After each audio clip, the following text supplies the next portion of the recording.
Okay, so we have a circular motion problem with forces.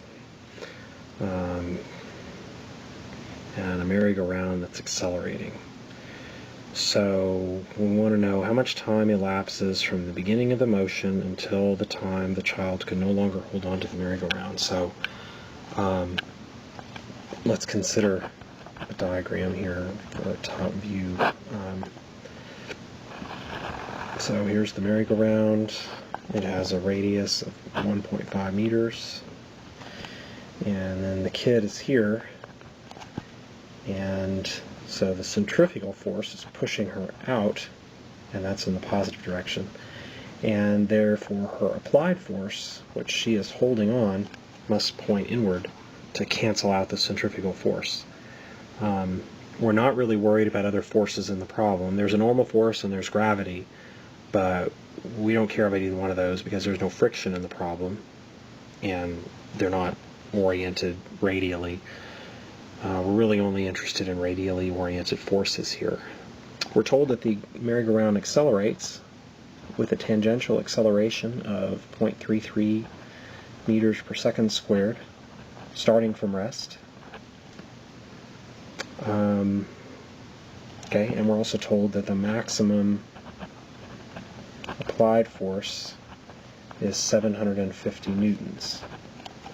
Okay, so what's going to happen is that as the merry-go-round accelerates, the centrifugal force is going to get greater and greater, and eventually when the centrifugal force is equal to that maximum 750, then the child lets go.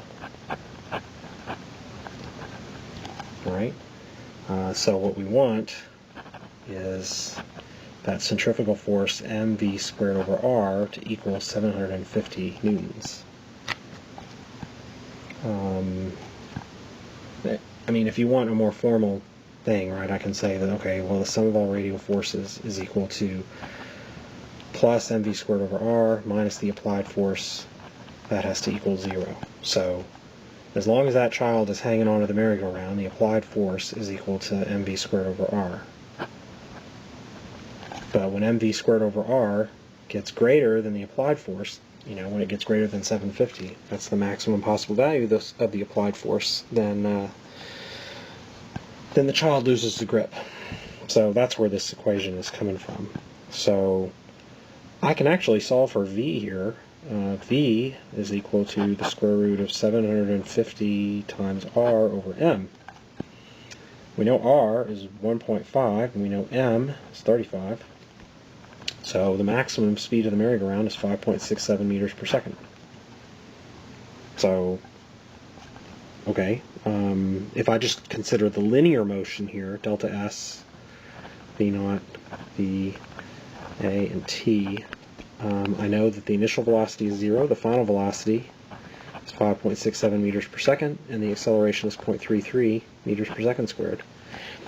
Now, if you'd rather use the angular version of this, you could.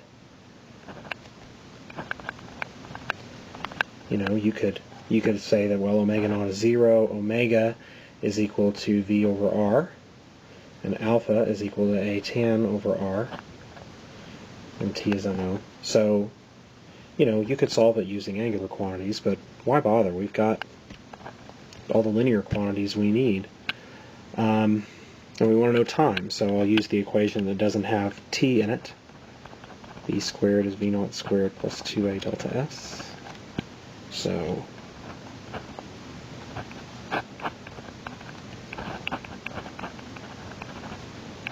oh wait, I want to know how many seconds elapse. Sorry, I got lost on this. Well, delta s, if you want to solve for delta s, it's 48.7 meters, which, since one revolution is 9.42 meters, right, 2 pi r, then that's 5.2 revolutions.